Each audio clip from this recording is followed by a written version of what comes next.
أعوذ بالله من الشیطان الرجیم بسم الله الرحمن الرحیم. زه د شاخ نمبر چې اوسیدونکی محمد امین مې نوم دی او تقریبا چې په 2021 کې د دې عمرزو د ترنګزو د سکول کورونو یو مرتضی نومې دی، هغه سره زما د پراپټۍ شریکوالي شروع شوله. بس زما په اعتبار وکړو، بس ماته د ځان نه یو ښه سړی احساس کړو او باډې ماډې والې وې، تسبیح یې ماړولې، حدیث به یې هم راته بیانولو. بل یو ورور یې چې کوم دی پولیس کې دی، مرزا دی، نو او دی په خپله هم کلاس 4 دی، سکول دی سرکاري. نو زه ما په اړه دا یقیني نه کوله چې یاره دوی به داسې غیر قانوني کار وکړي، داسې زیاتی به د چا سره وکړي. هغه بس وخت یې رده، ما ولې تقریبا 25.5 لک روپۍ ورکړې وې چې دلته یو کور دی او دا اخلم، او هغې کې چې کوم دی نو په 60 لک روپۍ کېږي او دې خوا مې د بل چا سره 85 لک روپۍ کړی دی. زه بس ما ویل ټیک شوله، ما سره بس یو څو ورځې پس ما ته کور کې بچو مچو مې ویل چې یاره تاسو څه لیکل مې کړل، تا خو ډېرې پیسې ورکړي. نو هغه بیا دته ما ټیلیفون وکړو، ما چې زه درځم چې څه لیکل وکړو، بس ویل راشه د خپل لاس لیکل به درکړم. د هغه د لاس هغه لیکل دي را سره، هغه تاریخ دی را سره پروت دی.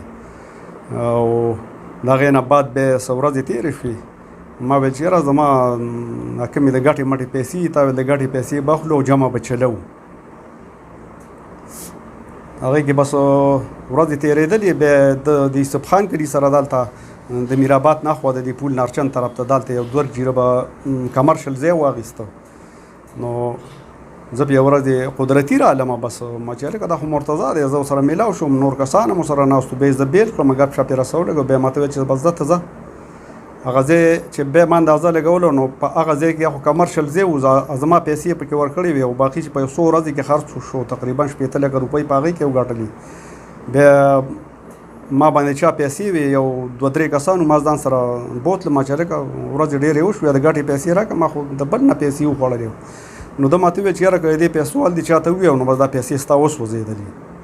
بعد د هغې نه بیا پسې ما جرګې مرکې شروع کړې. یو زه خورشید له ورغلم، نو خورشید راته دلته یو مشتاق نوم یې دی په دې عمرزو کې، هغې راته وښود چې هغه له ورشه. بیا هغه هم خدای شته چې یو 15-16 میاشتې ولوبولم راولوبولم. د ده ور بکسر بند و، جرنده به یې ورونه 2 دي، د یو ورته به یې جرنده اچولې، ویل بیا چې خو نشته او تښتېدلی او کاڼی یې وړې ده. راځه پلانکي ځای کې دوکانونه دي، مندڼي ته به بوتلم، یو ځای بل ځای ته څه موده بس چې ده ولوبولم راولوبولم. بیا پکې یو ورځ نه یو ورځ داسې راله چې کېناستو سره، دا مشتاق هم ورسره کېناسته.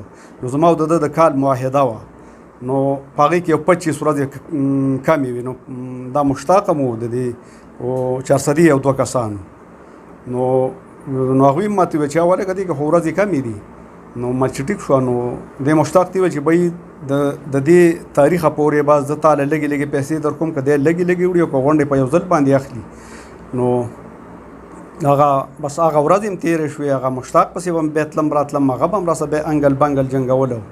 اوس مشتاق که څوک نه پېژني، یا بل اوس د دې مرتضی به چا سره څه اکسیډنټ شوی، څه روغه جوړی وه، نو هغې کې وو. دغه مشتاق پکې موجود دی، دې ځای کس دی، سپین ږیری کس دی، ښه جوړ برابر کس دی. بیا ما پې یو درخواست ورکو، بل درخواست مې پې ورکو. بیا د ورور له زه ورغلم د مرزا صاحب له روژه و، والله چې د روژه ماتې نه وروسته ورغلم. نو ده ماته ویل چې یاره زما خو سلیان ډېر نشته او دا سر وله. ما چې نه هلکه د سر د ایشتلو خو دې کې خبره نشته، زموږ دښمني نه ده، زموږ ورورولي ده، زموږ حساب کتاب دی، لیان دیړ هم دی. هغه ما ویل دغسې به وي، نو زه د ورور به ورسره نه لګي.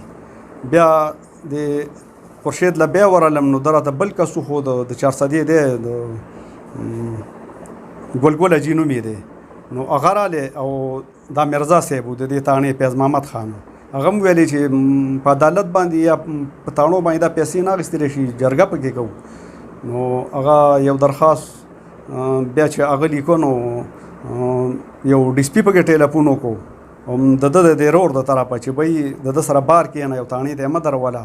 هغه ډي سي پي نوم توحید دی، درخواست کې ما بیا لیکلی هم دی. نو هلته چې کېناستو، نو دا ورور یې په فیصله کېناستو، ګلګل حاجي و، دا فیض محمد خان و. نو بس فیصله یې د ده په کور باندې وکړه چې د خور دی، او بس د خورشید سره په ټیلیفون باندې هم خبرې وکړې. نو خورشید د دغه کور چې کوم دی بیه کو، بیا پکې یو جرګمار عمرې له لاړې، هغه ته هم یو له 20 ورځې صبر وکړو چې بیا راغی، چې بیا زه حجرې ته ورغلم، یاره خو موږ لا کور نه راکوي. نو ما یاره مال زه خو تاسو ته ګورم چې دا غټ خلک دي، عمرې وجونه هم کوي، او بس زه یو خبره ده ویې کړله.